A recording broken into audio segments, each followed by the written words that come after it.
Northern Australia, home to the Aborigines, the oldest culture on Earth.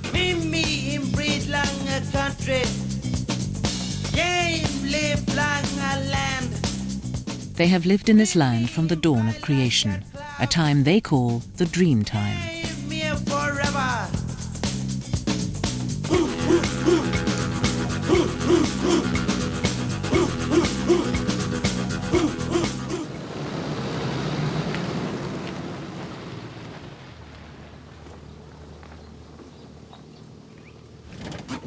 Yep, I think it's time to work. Apak Jupurula and his adopted son Gulindiri are musicians. They're part of a band called Black Bala Mujik.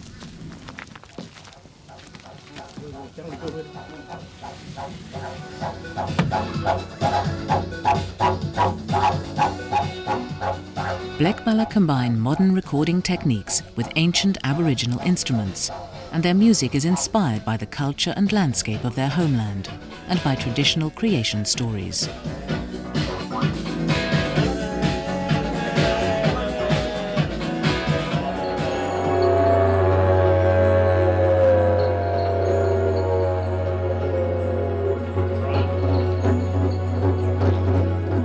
Aborigines believe that the world was created long ago in the Dreamtime by a powerful being, the rainbow serpent.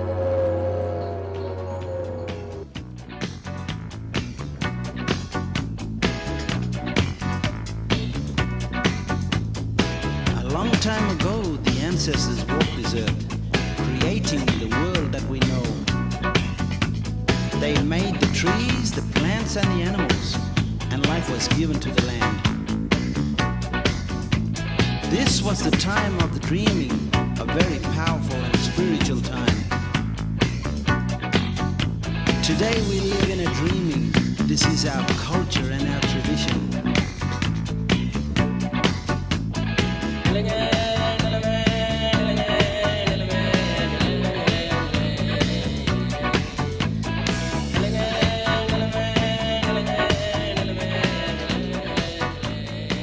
The rainbow serpent crawled along this area, created the trees, the plants, the animal, the birds, the waters.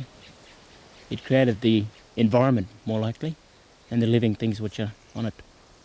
That's what, like it is more like it's a god that created this country. Today, Aboriginal people live in small communities in the bush, and Gulindiri has come to visit his cousins and his uncle Smiler at their family home.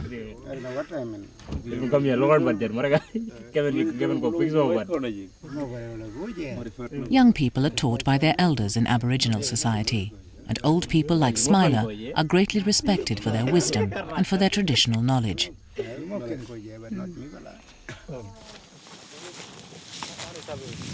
Basic stuff. To Aborigines, many areas of land are sacred, associated with particular mythic creatures or spirits. Today, much of this land is protected by law, and Smiler has brought Gulindiri to one of the most sacred sites in this region, a hill called Mount Cat.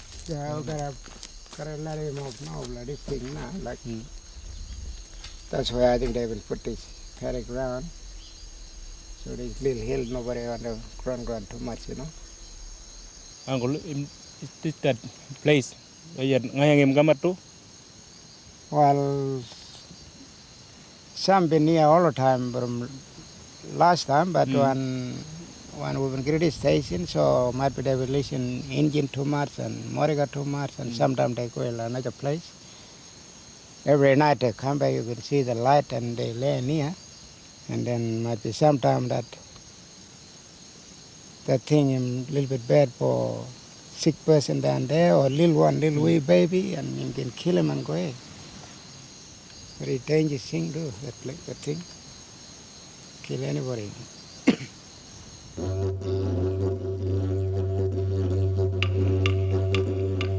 Aborigines believe that all creation is divided into two categories, called Dur and Yiditcha. Whether you're an animal, plant or human, you're either Dur or Yiditcha. In this way, strong links are created between humans and the natural world. Whatever you see out there, There's either a Yiricha connection or a Dua connection. This river here is a Yiricha river. Water is always Yiricha.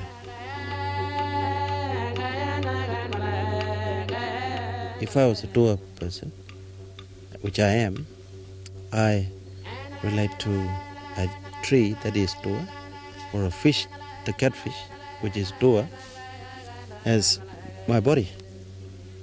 I can't go and kill that fish, that catfish, because that's my spirit in that catfish.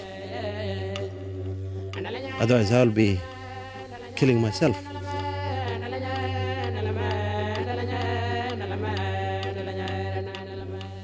So we categorize in our everyday life because we've lived it, we breathed it, and we sleep in it, and we wake up and we look at the new day with it. Makes it real. We live it.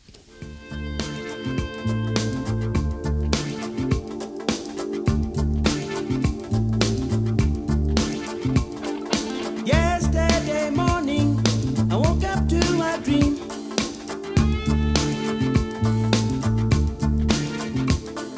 Looking for a songline, running like a stream.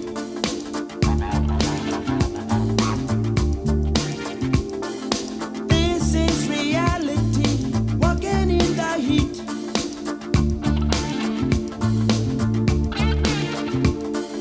Can't feel the pain when you're in the streets.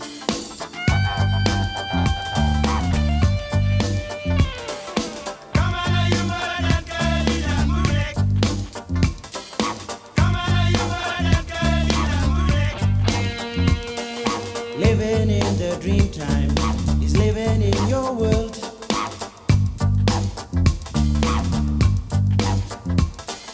Life is not a mystery, you can feel the beat.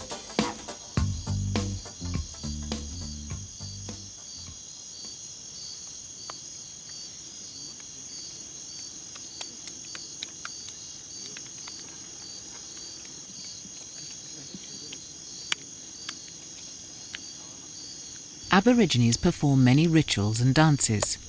These are to ensure that the ancestors and spirits continue to grant power and fertility to humans.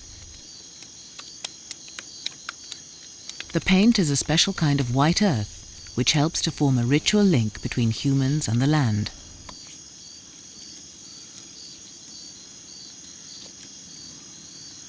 I'm a spiritual man, as well as an educated man in the modern society. I feel there's a spirit is with us right at this very moment. Like I can feel it, I can almost see it, I can sense it, I can smell it. The spirits are everywhere. They're in the trees, in the air, in the clouds, in the water, in the ground, within ourselves. The birds, the animals, they're with Mother Nature. The spirits are with us. That's what the first dance represents. Ngayang, the devil dance.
When white people came to Australia, they had none of the Aborigines' reverence for nature. Instead, they wanted to tear the land apart to mine ores like aluminium and uranium, sometimes in Aboriginal sacred sites.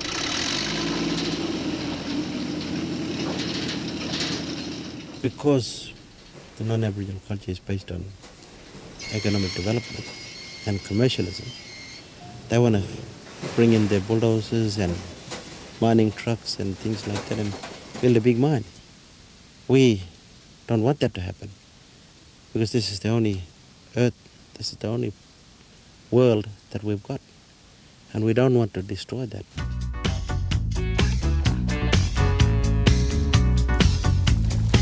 We are the indigenous peoples of Australia. For a long time now, we've lived on this land. Them white men came. In recent years, Aborigines have become more reconciled to the white point of view, but they're still determined to protect sacred lands and to teach traditional crafts and values to their children.